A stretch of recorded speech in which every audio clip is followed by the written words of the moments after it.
BTR सुक्तियाव दिनै एनडिपिएल सागान होआखै दुलाराय बर' फरायसा आफादाबो सागान होदों बिथांमोनाबो सारेन्डार जादों सरकारजों माखौ होनानै सारेन्डार जादों गोबां बर' रायजो राजाफ्रा दिनैसिमबो मिथियाखै आरो जेब्ला मोनफैजोबगोन 100% बर' रायजो राजाया अब्ला बै समाव प्रमद बर'आ जोंनि जायगायाव जायगा थानाय नङा रायजोफोर दुलाराय बर' फरायसाया हाथियार गैया सोरखारनो गथायनो थ' माखौ गथायखो नोंथांनि मियादि नङै हा नोंथांनि एक्सनिया हा तौजी हा जोंनि ओनसोलाव थानाय सरकारि हाखौ आसाम सरकारनो बिथांमोना गथायनानै सारेन्डार जादों रायजोफोर प्रमद बर' दैदेननाय एबसुआ जोंबो नायदों रायजोआ लुबैदों एनडिपिआ गुलि अरनानै सत बांसा लानाय मोनसे संगठन जोंनि सोद्रोमाफोरा थैगोन होननानै मोनथिनानैबो जों बेयाव खामानि मावदों जोङो सिस्टाराव जेब्ला फैबाय उदां मोनसे हादरनि थाखाय जोङो स्टेप डाउन जानो गोनां जाबाय आरो जों मानो गाहायाव फैबावनो जों फैया रायजोआनो जिहेतु आलादा रायजोखौ नागिरदोंबा रायजोआनो मेङाखैब्ला जों मानो मेंनो बेबायदि थांखिजों जोङो गोसो होनानै रायलायदोंमोन रायजोफोर आरो बिदिनो जोङो गोसोखां बिलाइ भारत सरकारनो गथायदोंमोन जाय गोसोखां बिलाइनि नाम्बार 1 दाव आलादा रायजोनि पइन्टआ लिरखांजादोंमोन सेबखांजादोंमोन बिदिनो गोबांथार मोजां मोजां पइन्टसफोर बर' रिजिमेन्टनि बाथ्रा बेयाव लिरनाय दङमोन जोबथारनायाव लिरनाय दङमोन जे जेसेबांखिनि दायफोर दङ गासैखौबो खमा मोननांगौ होननाय मोनसे पइन्ट आरो बेखौ जों जेब्ला गोसोखां बिलाइखौ गथायदोंमोन सोरखारनि व्यक्तिनो बै व्यक्तिया बुंदोंमोन जों जेब्ला सोंदोंमोन खमा मोननायनि बेलायाव बिथाङा स्पष्ट मोनसे बाथ्रा बुंदों दिनै आदा फुंखा दांदों बोराबलायबाय नांज्लायबाय जोङो गोरोबनांगौबा बिथाङा आंखौ खमा होनांगोन आं बिथांखौ खमा होनांगोन अब्लासो जोंनि गेजेराव रियेल गोरोबनाया फैगोन थ' गोरोबथायाबो बेबायदिनो फैयो एनडिपिआबो भुल मावदों भारत सरकार आरो आसाम सरकारनि सायाव एनडिपिआ भारत सरकार आरो आसाम सरकारा एनडिपिनि खमाखौ खमा होनांगोन भारत सरकार आरो आसाम सरकाराबो बर' जाथि बा एनडिपिनि सायाव गोरोन्थि मावदों भुल मावदों बेखौ एनडिपि आरो बर' जाथिया खमा होनांगोन अब्ला गोरोबलायनाया फैगोन अब्ला गोरोबथाया जागोन होननानै जोंनो एग्जाम्पल होदोंमोन नाथाय दिनै जोङो गोरोबथानि उनाव खमा मोनाखै बेवहायनो जों बुंदों जोंनि लुबैनाय बायदि बे गोरोबथाया जायाखै जों जेसेबांबा गोजौआव मेम'रेन्डाम सेबखांनानै होदोंमोन जोंनि बे हा-हुखौ जोंनि ओनसोलाव थानाय गासै जाथि जनगोष्ठी बेंगलि सान्थालि आदिबासि गोरखा गासैखौबो जोङो रैखाथि होनानै दैदेनलांनो थाखाय जोङो गोसोखां बिलाइ होदोंमोन नाथाय बे गोसोखां बिलाइया थेर बेथेर जादों सोरनि थाखाय जाय व्यक्तिया बै समाव आलादा रायजोनि सिमां नुहोनानै नोंथांमोननिफ्राय थाखा रांखावरि नोंथांमोनखौ मुभमेन्टआव बाहागो लाहोदोंमोन प्रमद बर' बिनि थाखायनो दिनै थेर बेथेर जादों होननानै जों बुंनो हादों समनि बारनायजों लोगोसे पृथ्वीयाव खुनु बेबायदि एग्जाम्पल गैया सागान होनायनि उनाव सिगनेचार खालामनायनि उनाव बबेबा सुक्तिकारिया जोबथेसालियाव थानांनाय गैया बेबायदि एग्जाम्पल खालामनोनो मोना थेवब्लाबो दिनै मानो जादों मानोना दुलाराय बर' फरायसा आफादनि आफादगिरि बै समनि प्रमद बर'आ आलादा रायजोखौ सुथुरनो फानदों नोंनि आंनि जि मोनसे गोथार सिमां जाय सिमांखौ हमथाबनानै सुजित नार्जारि बड'फा बिथांमोना मुंख्लं जालांबाय बिथांमोननि गोथार सिमांखौ सुथुरनो गथायनानै बिथाङा सारेन्डार जादों बिनि थाखाय जोंनि दैदेनगिरिफ्रा दिनैसिमबो गवाखै आरो जोबनायनि लामायाव गैया दिनै एनडिपिनि केसआ नोंथांमोननि गेजेराव आं मोनसे एग्जाम्पल होनो नागिरदों बावैसो समनि सिगां बाथाखौ हमनानै दिनै जेलाव सोफाफिनदों बिथांखौ जेलाव दलद दोनाखै बिथांनि केसखौ गोरानिफ्राय गोरा खालामसिनदों एनआइए फार्स्ट ट्रेकआव लाबोनानै बिजिरनानै बिथांमोनखौ फासि होनो नागिरदों जिउ जोबजासिम जोबथेसालियाव दोननो नागिरदों गोरोबथाजों जुदि गयोमोनब्ला प्रमद बर'जों गयोमोनब्ला बिदि गोदानै हमजानाय नंलियामोन जोंनि सेंग्राफोरनि केसफोरा दिनै उइथड्र जानांगौमोन नाथाय दिनै जों बेबायदि जारिमिनबो नुबाय कर्टआव थांनो रांखावरि गैयिनि थाखाय गावखौनो जिउ फोजोबनानै लादों फासि जानो गोनां जादों एक्स एनडिपिफ्रा केसनि प्रेसाराव बेबायदि जारिमिनाबो जोंनि गेजेराव बारदों बेवहाय जोंहा नैबे सोलिफुनाय गभर्नमेन्ट अर्थात प्रमद बर'नि सायाव 1 इन्सिबो जोंहा फोथायनाय गैया जोंनि जेंनाखौ फोजोबनो हागोन होननानै आं मोनसे बाथ्रा नोंथांमोननो फोरमायनो हास्थायदों 2003 मायथाइयाव बिएलटिआ आदामोना बिटिसि सुक्ति खालामबाय जा सन्जीब आदामोना बिथांमोनाबो बिएलटि बेकग्राउन्डनिफ्राय बिथांमोनाबो हाथियारनि संग्राम खालामदोंमोन गोरोबथानि उनाव क'क्राझाराव बिथांमोना गासै हाथियारखौ गथायदों भारत सरकार आरो आसाम सरकारनो एनडिपिआबो हाथियारनि संग्राम खालामनाय गोरोबथानि उनाव जोंनि हाथियारखौबो जोङो जेराव सासेबो जोंनि मुभमेन्टआव लोब्बा गैफाया जोंजों दुखु दाहा लायाखै बैबायदि जायगायाव अर्थात गुवाहाटीयाव मोनसे जिएमसि होननाय जिएमसिनि मोनसे अडिट'रियामाव जोङो हाथियार गथायनो गोनां जादों रायजोफोर बेखौबो जों दुखु मोनखादों बिएलटिआ गावसोरनि मुभमेन्टनि समाव रायजो राजाफोरा जायफ्रा बाहागो लादोंमोन बयखौबो लाफानानै हाथियारखौ गथायनो मोन्दोंमोन नाथाय एनडिपिआ बेखौबो मोनाखै दुखु गोनाङै मोनसे हलनि सिङाव जों गथायहैनो गोनां जादों स' बे गोरोबथानि मोनसे नियम रायजोफोर नोङो मोनसे गोरोबथा खालामबा नोंनिखौ गथायनो गोनां जायो आरो ओइदिनखालि बुंनो गोनां जायो जोङो आख' बार बे लामायाव जों दावगाफिनलिया बेबायदि जों हाथियारखौ गथायबाय बे गोरोबथानि मोनसे नियम सैथो बाथ्रा बियो बिथांमोना माखौ होना सारेन्डार जादों बिटिआरनि 7.2 आव मोनसे क्लज दङ बेयाव लिरदों स्पष्टयै बिटिआरनि जेसेबांखिनि ग्रेजिं land forest land government land बे गासै लेन्डखौ आसाम सरकारा लाफिननाय जागोन होननाय मोनसे दफा दङ नंगौना नङा आदा बेबायदि दफा दङ आरो जों थोंजोङै दिनै बुंनो हायो दुलाराय बर' फरायसाया हाथियार गैया सोरखारनो गथायनो थ' माखौ गथायखो नोंथांनि मियादि नङै हा नोंथांनि एक्स'निया हा 30 हा जोंनि ओनसोलाव थानाय सरकारि हाखौ आसाम सरकारनो बिथांमोना गथायनानै सारेन्डार जादों रायजोफोर प्रमद बर' दैदेननाय एबसुआ आलादा रायजो बर'लेण्डखौ नांलिया होननानै फाइनाल एन्ड कमप्रेहेनसिभ होननानै बिथांमोना फुल स्टप होनानै सारेन्डार होदों सोरखारजों रायजोफोर दिनै फोरमान आं होगोन जोंनि हाखौ दिनै गथायखांनायनि उनाव सरकारा मियादि नङै हानि अनगायै खाजोना लालिया मानो लाला नोंथाङा जुदि 100नि हा दङमोनब्ला नोंथाङा बेयाव जुदि गय गायनानै दोनदोंमोनब्ला नोंथाङा जुदि 30 हा दङमोनब्ला बे हायाव नोंथाङा जुदि माइ गायनानै जादोंमोनब्ला नोंथाङा थां आं बुंनाया सैथोना मिसा मजादारनियाव थां खाजोना होनो लागोन नामा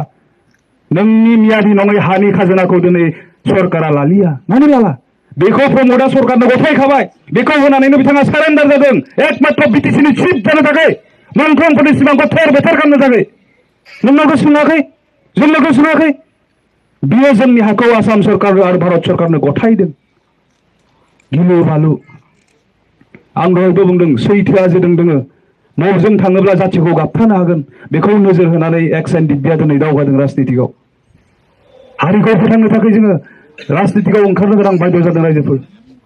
15 इयार्स बिपिएफनि जि सासन हाग्रामा महिलानि दैदेननाय बेयाव जोंनि बर' फिसाया रावबो गावनि जायगायाव जेसिबिजों न' सिफाय जायाखैमोन सिफाय जादोंमोन मोजां रायजोफोर सिफाय जायाखैमोन मानो सिफाय जायाखैमोन जों एक्स एनडिएफडि आरो एक्स बिएलटिआ हा होग्रा जोङो हा सिख'ग्रा नङा एग्जाम्पल जोङो उदालगुरि जोबनायनिफ्राय गहपुरसिम लाख बिगा हा बर' रायजोनो हगारनानै होदों बाक्साफोराव गोबांथार बिजाबफोर आदामोनानो हगारनानै होबोदों जों हा सोरजिनानै होदों रायजोफोर दिनै बर' हारिया बे हायाव हानि थागिबि जोंनि आबै आबौआनो बे हायाव जिब जुनारजों दंफां लाइफां दाननानै मानसि थाजानाय खालामदों सोदोमस्रि सोरजिहोदों जोंनि हारियानो दिनै जों हानि फिसा जानानै बे हानि थागिबि जानानै जोङो गावनि हायाव दिनै आलाय सिलायै न' बां सिफायनानै होखारजादों बेसे दुखुनांथावना बियो मानि थाखाय जादों राजखान्थिनि थाखाय जादों माबायदि राजखान्थिनि थाखाय गोहो गैयै सासे गोहो गोलोमदों बर' बिमाखौ अननाय गैयै सासे बेक्तिया जोंनि सासन बेबस्थायाव जिरायना थानायनि थाखाय जादों नोंथांमोननि बे समाजनि फेरेंगा बिथाङा दिनै फरेस्ट इएम जानायनि थाखाय बर' बिमाया दिनै आलाय सिलाय गावनि हायावनो जानो गोनां जादों रायजोफोर मिसा बुंनाय बाथ्रा नङा बियो दिनै नोंथांमोननि सेर सेर दिनै होखारदों मानो होखारदों आं दहाय बुंनाय बायदिनो नाथाय बे हाया बिगोमा दङ नोंथाङा बेयाव गय गायनानै जादों नोंथाङा बेयाव माइ खेथि खालामनानै नोंनि न'खरखौ फोथांदों नोंनि न'खरखौ सालायदों दिनै बे हाखौ सरकारा लानो नागिरदों मानो लानो नागिरदों का होननाय जे मोनसे आयेन भारताव फैदों जाय आयेना बिराद गिलु बालु आरो बे आयेनखौ आसामनि गिबि मन्थ्रि डक्टर हेमन्त बिश्व शर्मा बिथाङा बुंदों भारताव गोबांथार आलादा रायजो दङ गुबुन रायजोआ मानि दामानि आंनि आसामाव आं गिबिसिन बे आयेनखौ मावफुंगोन होननानै बिथाङा बुंदों आरो बे आयेनाव मा दङ बे कानि गेजेरजों बुहुमाव थानाय गुबुन गुबुन हादराव थानाय बांलादेशआव थानाय पाकिस्तानाव थानाय आफगानिस्तानाव थानाय म्यानमाराव थानाय हिन्दु फोथायारिफोरखौ लाबोनानै जोंनि जायगायाव दोननो नागिरनाय बे आयेना काया दा बे आयेनखौ मावफुंगोन होननानै जुदि आसाम सरकारा बुंबायब्ला दिनै लाबोयोब्ला बहा दोनगोन गुवाहाटियाव जायगा गैया मंगलदैयाव जायगा गैया बरपेटा रडआव जायगा गैया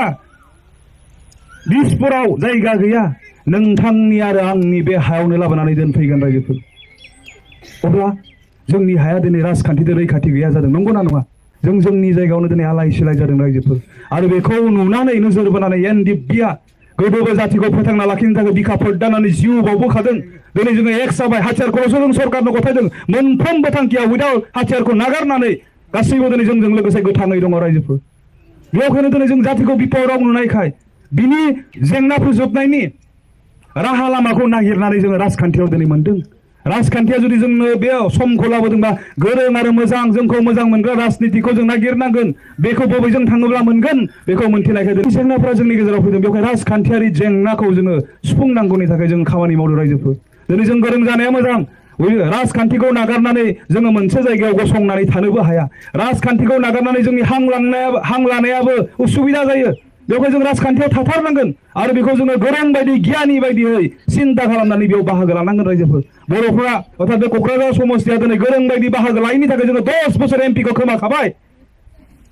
जायहा डुप्लिकेट सार्टिफिकेट लानानै गोरों बायदि बे राजनितियाव बाहागो लानांगोन कारण राजनितियानो जोंनि गासैबो बियो जुदि गोरों मानसिनियाव गैयाबा बे राजनितिनि सिङाव थानाय फोरजाफोरा दुखु दाहा मोननांगौ जायो दिनै प्रमद बर'आ राजखान्थियाव जिरायनाय लोगो लोगोनो बर'आल' दुखु मोनाखै बेयाव थानाय गथै जाति जनगोष्ठीफोरा दिनै दुखु मोनदों बेंगलिफोरा दिनै बेफार खालामना जाग्रा मोनसे हारि बिथांमोननि बेफारनि अबस्थाया दिनै बेसेबां बाखायाव गोग्लैलांबाय बायनाय फाननाया गैलिया दिनै जोंनि सेंग्राफोरा साख्रि मोनोमोन गोदो थार्ड ग्रेड आरो फोर्थ ग्रेडआव दिनै सासेबो साख्रि मोनलिया मानि थाखाय जादों राजखान्थिया दिनै मोजां मानसिनि आखायाव गैया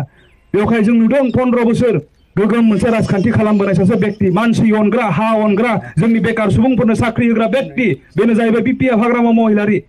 बेवहाय जोङो नोजोर बोदों एनडिएफबिआ जों आरो रिजायदों इउपिपिएल आरो बिपिएफखौ मजों थाङोब्ला जोंनि जाथिया थांनानै थागोन माजों थाङोब्ला जोंनि आबै आबौआ बुरै अवस्थायावबो पुलिसजों फरेस्टारजों बुजानो गिनानै खारथिंबायनो नांनाय नङा बेखौ जों नोजोर बोदों माजों थाङोबा जोबथेसालियाव थानाय दैदेनगिरिफ्रा उदां जागोन बेखौ जों नोजोर बोदों माजों थाङोबा उदाङै थानाय एनडिपिफोरनि केसफोरा उइथ्र जागोन बेखौ जों नोजोर बोदों रायजो आं सानसेखालि प्रमद बर'खौ सोंदोंमोन जे बिटिआरनि एमअएसआव सागान होनाय रन्जन दैमारि बिथाङा दिनैसिमबो जेलाव दङ नोंथाङा मा सानदों होननानै बिथांखौ कुइसन खालामदोंमोन बे शाहजान आलिया इउपिपिएलनि केन्डिडेट मथंगुरि समष्टिनिफ्राय अब्ला प्रमद बर'आ बुंबायनो सिदा सिदा नोंथाङा सासे जेननाय व्यक्ति नों सिरि था जेलाव जायफोरा दङ बिसोर जेलावनो थाथों आरो जेलावनो सेवथों होननानै बिथांनो फिननाय होदों अब्ला बै शाहजान आलिया बागदावखांदोंमोन मानो बेबायदि बाथ्रा बुंखो इसिबां गोबाव दिनै जाथिखौ फोथांना लाखिनांगौनि थाखाय सेक्रिफाइस खालामबोनाय सासे दैदेनगिरिखौ नों प्रमद बर'आ मानो बिदि बुंखो बियो सिन्ता खालामदों गावनि मानसिखौनो जुदि इसिबां गाज्रि बुंबायब्ला नोंनि साननाया जुदि इसिबां गाज्रिब्ला आं सासे माइनरिटि कमिटिनिफ्राय फैनाय आंखौ नोङो माबायदि मोजां मोनगोन हैदिनानिफ्राय बे शाहजान आलिया इउपिपिएलनि केन्डिडेट मथंगुरिनि बिजाथिया बिनिफ्राय साननायखौ दोरोदनो हमबायनो प्रमद बर'खौ बिथाङा गाज्रि मोननो हमबाय आरो लासैनो बिथाङा थ्रोबै बिपिएफआव जइन जानानै बे सैथो बाथ्राफोरखौ फोरमायदों बेवहाय जोंहा इउपिपिएलजों फोथायनाय गैया जयन्त बसुमतारी एमपि जानानै थांबाबो जोंनि दैदेनगिरिफ्रा गनाय नङा आरो लेटेस्टलि आं मोनसे मोनदों बाथ्रा इउनाइटेड फराम अफ एक्स एनडिपिनि आफादगिरि नेहाथारि गासैबो दैदेनगिरिफोरा प्रमद बर' बिथांखौ लोगो हमदोंमोन बेयाव जेब्ला केसनि सोमोन्दै सोंदों स्पष्ट बाथ्रा बुंदों प्रमद बर'आ आंथ' बरननो हाया माने गोसो गैया बिथाङा हायो जों मोनथिगौ बिटिसिआ मोनसे स्ट्रं मोनसे काउन्सिल बेयाव एसेम्बलि दङ बेयाव सावरायलायनाय जायो बेयाव आयेन बनायनो हायो बे काउन्सिलाव रिजलिउसन मोनसे लानानै भारत सरकार आसाम सरकारनो हरनो हायो जे गोरोबथायाव सागान होनाय एनडिपिनि दैदेनगिरिफोर दिनैसिमबो जेलाव दङ जाय गोरोबथाखौ नोंथांमोना शान्तिनि गोरोबथा होनना बुंदोंमोन बिथांमोना दिनै गोरोबथानि उनावबो शान्तिखौ मोनाखै रंजानो हायाखै नोंथांमोना बिथांमोनखौ शान्तिनि खाथिराव उदां खालामनांगौ होननानै काउन्सिला रिजलिउसन मोनसे लानानै लिरनानै हरोबा गाबोननो गयो रायजोफोर बेखौ खालामाखै बिथांमोना गोसो गैया बेखायनो जों बुंदों बिथांमोना बरननो दिहुननो गोसो गैया उदां खालामनो गोसो गैया दिनै रन्जन दैमारि सारखौ बयबो लुबैदों बिथाङा हाग्रा बंग्रा थानानै जातिनि मानसिफोरा मोनाखै मा सिमां दङ इसिबां गोदोर थांखि लानानै संग्राम खालामनाय दैदेनगिरि बयबो खाथियाव मोननो लुबैयो गजानो लुबैयो थ' बेबायदि मोनसे रायजोनि आरो नोंनि आंनि आखाखौबो दिनै प्रमद बर'आ थेर बेथेर खालामगासिनो दङ बेवहाय आं खावलायगोन गोबांथार बाथ्रा बुंबाय गासै बाथ्राफोराबो दिनै सैथो मोनसेबो बाथ्रा जों बनायनानै बुङाखै जोंनि हा हुआ दिनै रैखाथि गैया जादों मियादि नङै हाया दिनै खाजोना लाजायै जादों बेफोर गासैनिबो दायनिगिरिया प्रमद बर'